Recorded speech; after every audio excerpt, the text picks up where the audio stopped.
Farmers have been protesting in Delhi for about a month now in the Kisan Andolan 2.0. Hundreds of farmers are on the street, the national capital is in chaos, and cops resorted to tear gas shells and lathi charge. Despite all this, farmers are not willing to back down and are willing to even sacrifice their lives if it means that their demands would be met. The root issue that led to this protest is a debate on minimum support prices for farmers, a headline that is resonating across the country right now.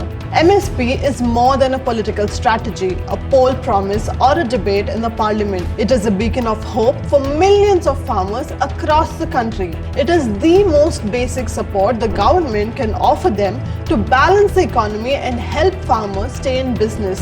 So let's go back to the basics here and understand what MSP is and why it is so important for the farmers. As the name goes, MSP is the minimum guaranteed price at which government agencies purchase crops from the farmers. It goes without saying that the agricultural sector not only sees maximum exploitation but also bears the most brunt of market fluctuations.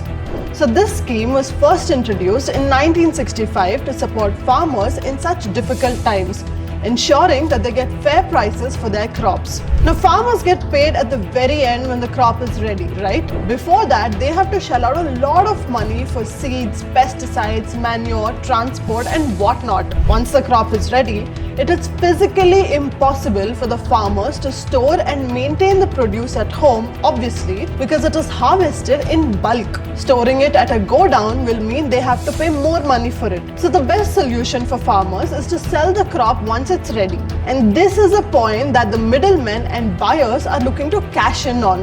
They will go to places where farmers are most desperate to sell their crop, buy it at the least possible price, and store it for the future. And the farmers have no idea whatsoever that they are being exploited or that they can fight for a fair price. So forget profits, most times they don't even get back their basic production cost. This is where MSP steps in. The Commission for Agricultural Costs and Prices and the Cabinet Committee on Economic Prices, which is headed by the Indian Prime Minister, make the final calls on MSP.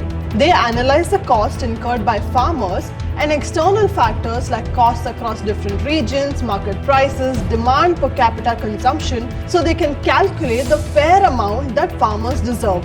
This will protect them from market losses and help revive the amount that they invested in the crop.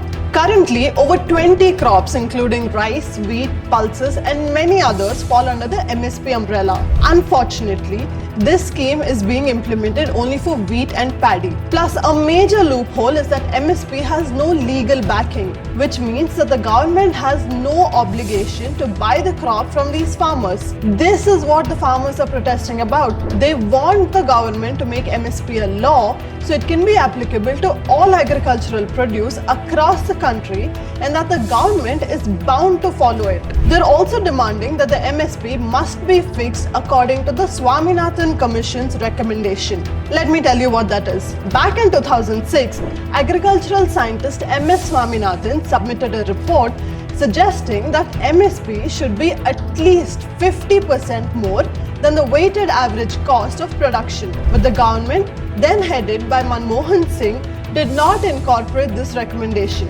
In 2018, the BJP-led government announced that they would maintain MSP levels at 1.5 times the cost of production. With that being said, it is not backed by the law. So how feasible is it to legalize MSP and why is the government hesitating? The report suggests that meeting the current MSP demands could mean an expenditure of 10 lakh crore rupees for the government. Some other challenges include overproduction of supported crops, shifting farming patterns away from market demand, and a possible impact on agricultural exports. On the other hand, some experts believe that the expenditure will not cross 1.5 lakh crore rupees annually. They say that a legal MSP will be a win-win situation for everybody. It will also benefit the economy big time. Right now, about 60% of field produce is wheat or paddy because of limited MSP. But if it were legalized, we can expect some diversification and farmers might move to cultivating other crops. Also, if the money flows close to the farmers, they can create a higher demand in the market. Employment, investment and taxes will also increase. So eventually this will be an economical and ecological boost. The arguments on both sides are not invalid. Though legal MSP seems to be a feasible solution to prevent farmers from going bankrupt, it does come with some challenges. Let us know your views on MSP and stay tuned to this space for more updates on one of India's biggest debates.